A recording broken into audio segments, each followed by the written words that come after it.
Alright, fellas, what it do? Welcome back to another video on the Vortex Gaming channel. Today, we are not gaming, we are geeking. So this, as I like to quote from Goblin, is going to be a hoot and a holler today. A true banger, if I do say so myself. So today, my plan is, I'm going to get geeked as fuck with my previously mentioned homie, Chris. This man, he's already getting geeked as we speak. It's about 11 o'clock in the morning. Let me put my watch on real quick. But he still has shit to do. And that shit to do is getting geeked out of his fucking mind. Right now, I'm imagining he's probably hitting a bong with his friend Lewis. He said we could go pick up a pack of Marlboros. I have my $10 ready, so we're gonna go down to where we normally go, which I'm not gonna say shit about. But yeah. So it's geek o'clock right now, fellas, and he will be arriving in around an hour, I think, an hour and a half. I'm probably gonna go down to him, and then I'm gonna come back here, and I'm gonna get geeked in the attic of this house. Which I will bring my setup up there so that we can record a little, cause I'm telling you, it's gonna be lit as fuck. You can't miss it. The next video that comes out after this is gonna be a video of all of us getting geeked as fuck. I brought this tough ass fucking fan.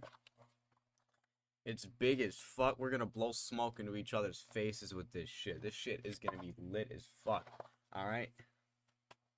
Now, this may look like a cheap-off fan, alright? But what you don't see is this. Look at what's on the back. You can suck the smoke out of a blunt by putting it in the back of here and then flipping it around and letting it blow into your face. I've been wanting to test this method for a really long time, and a lot of people say it's really inefficient. And you know what? I have to agree, because even my friend Chris says it's inefficient. So now I know he's not capping, dude. I know it's a very inefficient method, but I do still want to try it. We're gonna hotbox this man's attic, and it is gonna be tough as fuck. So this is just like the warm-up. I still got a bit of brain fog from yesterday. So, if you'd like to stay here and listen to how I got here, then go ahead. If you don't want to, then, yeah, you can just click off the video. But buckle up for a very short story, So, on July 3rd, I was hanging out with my buddy, what do I want to call him? I think I'll call him Christopher. So my buddy Christopher, he's a very chill dude.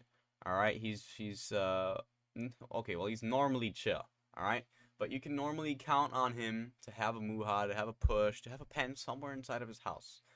He left for the Dells, the Wisconsin Dells, yesterday at around 10 o'clock, 11 o'clock. But before that, on July 3rd, we were geeked out of our minds in the afternoon. Well, I wouldn't say out of our minds. We were like mildly geeked, actually, now that I recall. I think Chad was, or no, not Chad, Christopher. Christopher was geeking like a fucking maniac because he decided he was going to take a tab out of fucking nowhere. And so now I'm suddenly tasked with watching this guy inside of his own grandma's house. And I'm like, dude, what the fuck? You took a tab and you didn't tell me before I came here? Because I was already planning on coming down to Christopher's house. But I did not know that he was going to take a tab. Alright? So the people who were at his house previously, they got him hooked up with the tab, and he had taken it about 30 minutes before I got there. And they had a muha, which is why I came down there. And I met those kids just as they were leaving Christopher's house. And so I take a couple hits of the muha, I bike on down and I go into his driveway, his backyard, I lock my shit up. And then I go into the house and we're cruising, we're having a good time. My friend Christopher, he's not showing any signs of being, off LSD or anything like that. And then suddenly he just breaks it to me like, yo, dude, I'm tripping off acid right now. I took a tab. And I'm like, dude, what the fuck? Why'd you take a tab? And when he told me this, his grandma wasn't even asleep yet. She was still walking around the house, cleaning stuff, and just like moving shit around, putting shit away. Cause it's the end of the day. It was around 10:30 at that time. I think it was around around 10. This man took a tab of acid in front of his grandmother while she was still awake with friends over. How his grandma cannot figure out what's going on in her living room, I don't know. I really don't know. This man, Christopher, has gotten away with some of the most insane shit. This guy inhales the nitrous oxide out of whipped cream bottles. This guy is a top tweaker, alright, fellas? Now, this shit lasted for so long. And I got geeked a little. I got a little geeked. I took a few hits of the Muha, and then I ended up hitting a push, which was actually pretty fucking fire. And then we turned on some YouTube videos and shit. We started watching Goblin, as we will do. And then we were trying to watch Suits at around 2 in the morning. It's a really good show on Netflix. It's actually such a banger. It's about this guy who decides he's gonna go into some law office without actually going to law school because he's super fucking smart or some shit. Anyway, when we were trying to put this on and watch it, this man's dad comes home out of nowhere. Now, my friend Christopher has a very bad history with his father. His father is a bit of a druggie, and I've asked him if I can talk about him on this video, and he said sure, as long as you don't get too deep. Now, this man he's breaking up with his fiance or whatever, and they're into drugs, and so they're arguing constantly because I don't know why she's there. I for moral deport. I don't know what the opposite of support would be.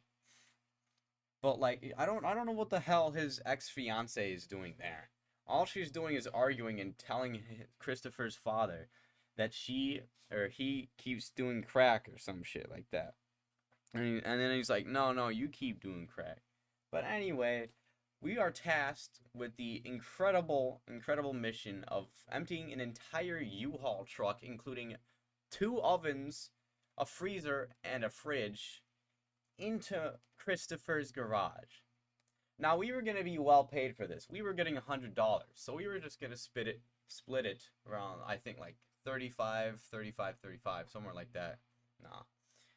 But we were going to split it 3 ways, because I have my friend, I have my best friend over there, too, as well as Christopher and myself. And so, I have to lock in, and you know what? I did lock in. Because you know what Christopher ended up doing? He ended up arguing with his dad, and he got real emotional and shit. And dude, it was just not a good day. I hate to break it to those watching, but yeah, no, terrible history with his father, poor guy. And I'm just locked in the entire time. I'm slightly geeked, but I'm also locked in on emptying this truck. And now it's filled with clothes. It's filled with all these electronics and shit, all these baskets of random stuff, buckets of coat hangers and whatnot. I don't know what the hell was on it. Eventually, we ended up finding a really sick-ass box full of fucking baseball cards and really old comics from, like, the 90s, 80s, and 70s. And, that really cleared up the night a little bit, And I don't know. And this was early morning hours of July 4th, which is when my homeboy Christopher was driven up to Wisconsin Dells. And eventually, when this all ended, it was about 4:30 in the morning, 4:45. I ended up just absolutely geeking. Absolutely geeking. I was sitting on the couch in his house, and I was just dead, man. I was dead.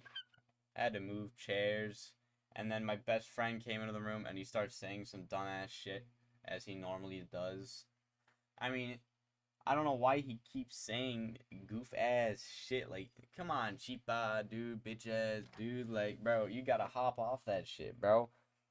This guy, so I used to say shit like Bloodington, alright? And because it was like ironic culture. But you know what? I think that's kind of just bullshit now. And this guy, he can't let go. He can't let go of it. So he says shit like broski and Bloodington.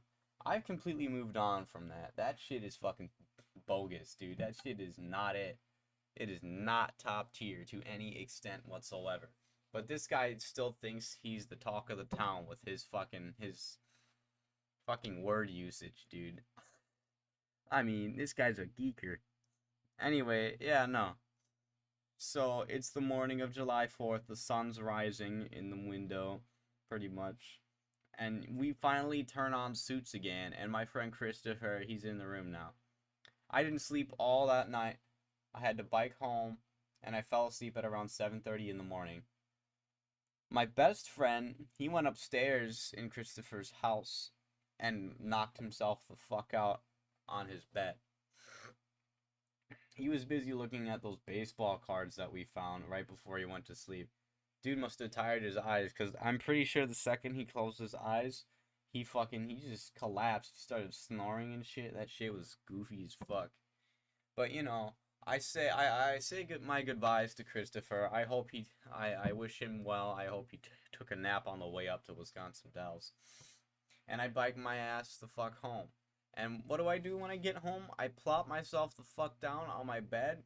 I fall asleep from 7:30 all the way to 4 o'clock in the afternoon. This was not optimal. I slept for about 9 hours, 10 hours. Because it might not have even been 7:30.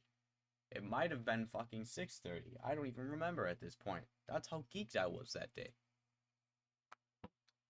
But, you know, the second I fell asleep, I fell asleep. I had the most lucid dreams of my entire fucking life, and that shit was actually bonkers. That shit was fucking amazing. But yeah, that's what's happened in the last 2 days so far. And no, today is actually gonna be so fucking fun though. You guys stay tuned for this next video I'm gonna post. We are gonna be fucking geeked out of our minds. We're gonna pass I think a 3 gram, 2 gram blunt. I don't know. We can't smoke that much weed because I don't have a job yet. Because you know I'm a bitch. You know I'm just an average Joe who plays video games. Because you know my friend Chris is the only one with a job right now, and so he supplies us with the weed. We're basically fiends. All right, we fiend off of the weed he supplies us. My best friend, he doesn't like smoking weed, and I know that, but he does love drinking alcohol, and so he has my friend Chris, or no, not Chris, my best friend. He has a lot of money right now because he made a game on Roblox. It's making him a shit ton of money, a shit ton, and now he has enough to buy a handle of vodka, about once a week, I think actually, because they're around. He gets charged $40, and he buys this shit from Chris. Chris he only taxes him because he's a minor. And you know what? Every other plug that Chris knows, well, they do the same shit. Every other person that buys him alcohol taxes him a little bit, and he's fucking fine with it, cause he knows that that's just the price you pay for being a minor. You know, you're doing this bad shit. You're gonna have to pay tax on that. You know what? I call that the geeker tax, or the tweaker tax, really. But yeah, no. I hope you guys enjoyed this video, and seriously, stay tuned for the next one, because it is going to be a fucking banger. You do not want to miss this shit, y'all. Peace.